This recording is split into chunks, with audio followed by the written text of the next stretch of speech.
உளுந்தூர்பேட்டை அருகே வெள்ளையூரில் முட்டை load lorry கவிழ்ந்த விபத்தில் 5 லட்சம் ரூபாய் மதிப்பிலான முட்டைகள் உடைந்து சேதமடைந்திருக்கின்றன. இது பற்றி விரிவான தகவலை தர காத்திருக்கிறார் செய்தியாளர் ரமேஷ் பாபு.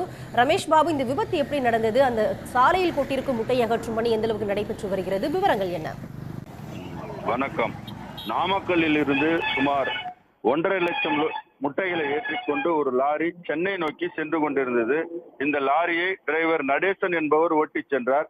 இன்று அதிகாலை உளுந்தூர்பேட்டை அருகே வெள்ளையூர் குறுக்கு ரோடு என்ற இடத்தில் இந்த லாரி சென்று கொண்டிருந்த போது டிரைவரின் தூக்க கலக்கத்தில் அந்த பகுதியில் உள்ள வளைவில் லாரியை திருப்ப முயன்ற போது லாரி நடுரோட்டில் கவிழ்ந்து விபத்து ஏற்பட்டது.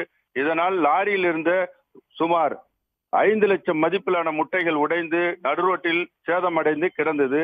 இதனை பார்த்து அந்த பகுதியை சேர்ந்தவர்கள் முட்டைகளை அள்ளிச் செல்லும் முயற்சியில் ஈடுபட்டனர். இதனைத் தொடர்ந்து தகவல் அறிந்து சம்பவ இடத்துக்கு சென்ற உளுந்தூர்பேட்டை காவல் நிலைய போலீசார் அவர்களை விரட்டிவிட்டு லாரியை மீட்கும் பணியில் தற்போது ஈடுபட்டு வருகின்றனர். 2 கிரேன்கள் மூலம் அந்த சாலையில் கிடக்கும் லாரியை மீட்கும் பணியில் ஈடுபட்டு வருவதால் சேலம் உளுந்தூர்பேட்டை சாலையில் போக்குவரத்து பாதிப்பு ஏற்பட்டுள்ளது. மேலும் முட்டைகள் உடைந்து 6 போல் சாலையின் ஓரம் ஓடியதால் அந்த பகுதியில் துர்நாற்றம் வீசி வருவதால் அதனை அகற்றும் பணியில் ஊராட்சி நிர்வாகம் ஈடுபட்டு வருகின்றனர்.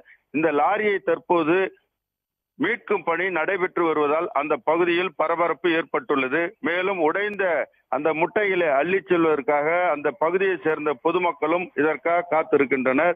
அந்த விபத்தில் படுகாயமடைந்த டிரைவர் நடேசன் உளுந்தூர்பேட்டை அரசு மருத்துவமனையில் சேர்க்கப்பட்டு சிகிச்சை அளிக்கப்பட்டு வருகிறது.